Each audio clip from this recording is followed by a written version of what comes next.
और आदरणीय अंकित भाटी साहब। नमस्कार बच्चों, बैठ जाइए प्लीज। और सभी जो आदरणीय, पहले तो प्रणाम हमारे मुख्य अतिथि, हमारे माननीय विधायक साहब और जिस प्रोग्राम का हिस्सा बने, और उनका बहुत बहुत आभार। दूसरा थैंक यू मैं कहूंगा कि जो अपने बच्चे तो यहाँ आएंगे ही क्योंकि उनका सम्मान समारोह है, लेकिन अब उनके पेरेंट्स उनके साथ आए हैं, तो इस कार्यक्रम में उनका बहुत बहुत स्वागत और मेरा प्रणाम आप लोग स्वीकार करें।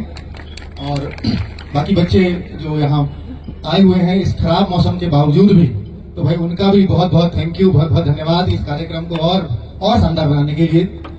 सबसे पहले तो मैं कहना चाहूंगा कि आज के मुख्य अतिथि साहब, अगर आप बच्चों को इनका परिचय थोड़ा कम है तो मैं बता देना चाहता हूँ कि जब भी हमें कोई बच्चों के लिहाज से जरूरत पड़ती है यूपी सरकार तक अपनी बात पहुंचाने के लिए, तो हम अपना बच्चों को एक प्रॉमिस कर जाते हैं कि हाँ ये काम हो जाएगा, क्योंकि हमारे पास हमारे माननीय विधायक जी हैं और ये बात जो भी हम इनके पास आज तक लेकर के गए हैं वो जरूर यूपी सरकार तक बच्चों की बात पहुंची है। और न केवल पहुंची है, पहुंचा तो बहुत लोग देंगे, पहुंची नहीं है, उसका सॉल्यूशन हुआ है।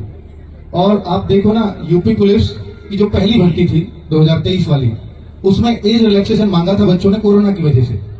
3 साल का एज रिलैक्सेशन जिन्होंने वहीं जाकर के दिलाया था, मतलब ये वहां से आए भी नहीं घर वापस, तब तक एज रिलैक्सेशन का अनाउंसमेंट हो चुका था। तो माननीय मुख्यमंत्री जी को भी धन्यवाद इस बात के लिए, और सबसे पहले तो क्योंकि हमारी बात तो उन्होंने वहां तक पहुंचाई थी। दूसरा, फिर यूपीएसआई वाले बच्चों को भी ये उम्मीद लगी कि जब कांस्टेबल में मिल सकता है तो हमें क्यों नहीं। तो चूंकि सबको पता था कि किन्होंने दिलाया है, तो हम पे भी विधायक साहब एक प्रेशर आ जाता था कि आपके पास के विधायक हैं, बहुतों को तो नहीं पता कि जो है मेरे ही विधायक हैं, बट आपके पास के हैं तो आप जाइए वहां पर। तो उन बच्चों को जैसे मैं जाता था सर के पास, इन्होंने जाता ही बोला कि देखो मैं 100% प्रयास करूंगा, 100% जितना हो सकता है, अगर 100 से भी ज्यादा तो उससे भी ज्यादा करूंगा, लेकिन गारंटी नहीं है किसी बात की। मतलब ऐसा होता है ना, नेता लोग कैसी छवि हमारे मन में ये है, हाँ हाँ सब चीजों के लिए वादे कर देते हैं, लेकिन उन्होंने कहा कि 100% प्रयास करूंगा, काम होगा इस बात की गारंटी नहीं दे सकता। और भाई वो काम हुआ, क्योंकि कोशिश विधायक जी की और वो बड़े मन से थी। यूपीएसआई में भी 3 साल की एज छूट मिली हमें करने के लिए। लेकिन आज जो इस प्रोग्राम का उद्देश्य है वो केवल और केवल ये है कि हम आपके संघर्षों को जानें, और जो आपके संघर्ष हैं वो उन बच्चों तक पहुंचे जो अभी अपने घर पे बैठ करके और रजाई में बैठे आराम से सारी सुख सुविधाओं के साथ लाइब्रेरी में पढ़ रहे हैं, लेकिन सेलेक्ट नहीं हो पाते, क्योंकि वो अपने लक्ष्य के प्रति शायद उतने सुदृढ़ है ही नहीं, उतने डेडिकेटेड है ही नहीं। आपकी बातें, आपका ये संघर्ष, जो आप इतने अभावों में पढ़ करके नौकरी लेते हो, ये उन तक जाती है वीडियो, और वो कहते हैं कि जब ये बच्चा इतने अभावों में पढ़ सकता है तो हम इतने सुख सुविधाओं के साथ क्यों नहीं पढ़ सकते। और वो उन बच्चों को मोटिवेट करने का काम करती है, और इसी वजह से हम आप लोगों की कुछ बाइट्स लेना चाहते हैं और लेते रहे हैं हमेशा। तो आप उस ईमानदारी से उस संघर्ष को जरूर बताना जो आप जिस संघर्ष की बदौलत आप यहाँ बैठे हैं। मैं एक और बात आपको बता देना चाहता हूँ आरडब्ल्यूए के बारे में, मुख्य अतिथि जी भी बैठे हैं, कि सर ये वो बच्चा है एसएससी-जीडी का जो पैरामिलिट्री फोर्सेस में लगा है। अलग अलग फोर्सेस हैं, बीएसएफ, सीआरपीएफ, सीआईएसएफ, अलग अलग सैनिक बलों में।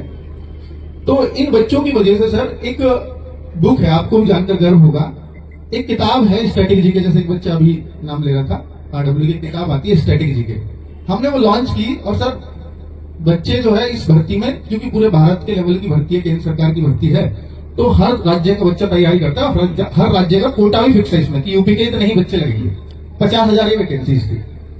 तो इसमें सर हमने एक हमारी बुक है, तो वो बुक हमने जब लॉन्च की तो मेरा उद्देश्य था कि मैं हर घर में इस किताब को मात्र 99 रुपए में पहुंचा पाऊं। और वो कॉन्सेप्ट भी हमने शुरू किया कि 99 रुपए में भी किताब घर पहुंच सकती है। तो मैंने ऐसे ही अनाउंस कर दिया कि बच्चों कुछ भी हो जाए 99 रुपए में पहुंचाऊंगा। फ्लिपकार्ट से बात हुई, फ्लिपकार्ट ने बोला, और बहुत हमने कोशिश करी उसके लिए, तो वो कह रहे कि सर किसी भी कीमत पर 120 रुपए से कम में किताब नहीं पहुंच पाएगी, यानी 20 रुपए तो आपको घर से खर्च करने ही पड़ेंगे, और हम चूंकि पब्लिक कंपनी है हम वो नुकसान नहीं उठा सकते। तो वो बच्चों 20 रुपए का बड़ा धक्का था मेरे लिए, और मैं ये उम्मीद कर रहा था कि शायद अब मैं 2 घंटे के लिए मुझे ऑफर खोलना है, 2 घंटे के लिए 25,000 में मान के चल रहा था, शायद 25,000 ऑर्डर उस बुक के आ जाएंगे। 25,000 से अगर मैं हिसाब लगाऊं तो अगर मैं 20 की गुना करूं, 20 रुपए का जो कि नुकसान था, तो ये बैठता है करीब 5 लाख रुपए। तो मैंने एक हिसाब लगाया कि शायद मैं 5 लाख रुपए झेल जाऊंगा अगर मुझे नुकसान भी होता है तो बच्चों मैं उस बात को बताना चाहता हूं कि भगवान, अगर आप किसी के लिए कुछ करो तो ईश्वर दूसरे रूप में आपको कुछ ना कुछ देते हैं। तो इस बात को जरूर सुनना कि 5 लाख रुपए शायद मैं झेल जाऊंगा, और 2 घंटे का ऑर्डर मैंने लगा दिया कि बच्चों 99 रुपए में आपके घर पहुंचेगी किताब फ्लिपकार्ट के थ्रू। आप फ्लिपकार्ट की वेबसाइट पर जाओ और ये ऑर्डर करो। सर 2 घंटे में उस किताब के ऑर्डर आए थे, और वो आए थे सर 2.5 लाख ऑर्डर। तो अब क्योंकि हमारी तो सांसें अटकी पड़ी थी, वो पहले 10 मिनट में ही 25,000 चले गए थे, हमें समझ गए थे कि आज बर्बाद होने वाले हैं। तो वो 50 लाख का मेरे को एक घाटा हुआ, और ये किसी सेलर के थ्रू करते थे। फ्लिपकार्ट से हमारी जान पहचान 2022 तक नहीं थी, 22 की बात है। तो सेलर से फोन आया फ्लिपकार्ट के बुक कैटेगरी के हेड का कि भाई ये किसने किया है 2 घंटे में। जी ये ऐसे अंकित भाटी जी हैं, रोजगार विद अंकित वाले, उनके वहां एक कोई बुक लॉन्च हुई है। तो उन्होंने वो सीधा उन्होंने फ्लाइट पकड़ी, और जो मुझे इनके घर पहुंचना है वो सेलर मेरे घर पे ले आए। अगले दिन ही बेंगलोर से वो फ्लाइट पकड़ के मेरे घर पे पहुंचे। तो उन्होंने कहा सर बहुत बहुत बधाई, आपने जो हैरी पॉटर है उपन्यास उसका रिकॉर्ड तोड़ा है। 80,000 कॉपी बिकी थी वो एक दिन में, आपने 2 घंटे में 2.5 लाख बेच दी।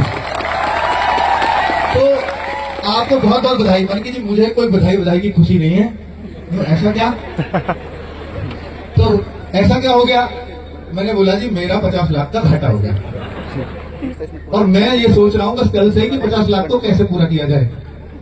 तो मैं इस जुगाड़ में लगा हूं। तो वो कह रहे थे कि आपने मन कीजिए आपकी वजह से हुआ है। और तो जो कैसे कि 20 रुपए फ्लिपकार्ट के कमीशन है, तो कमीशन है आपका, खर्चा नहीं है। उसको आप चाहो तो छोड़ भी सकते हो। अगर वो छूट जाता तो शायद मेरा ये घाटा बच जाता, पर आपने नहीं छोड़ा। वो कह रहे हैं कि अंकित जी मैं आपसे वादा करके जाता हूं, मैं अपनी टीम से बात करूंगा और मैं ये आपके 50 लाख जरूर छुड़वाऊंगा। मैं अभी प्रॉमिस नहीं कर सकता, पर मैं पूरी कोशिश करूंगा। और वो शाम होते होते मुझको मेल आ गया था कि ये 20 रुपए फ्लिपकार्ट बंद करेगा। तो मेरा 50 लाख का घाटा वो ऐसे बचा था, बच्चों तक किताबें पहुंची थी।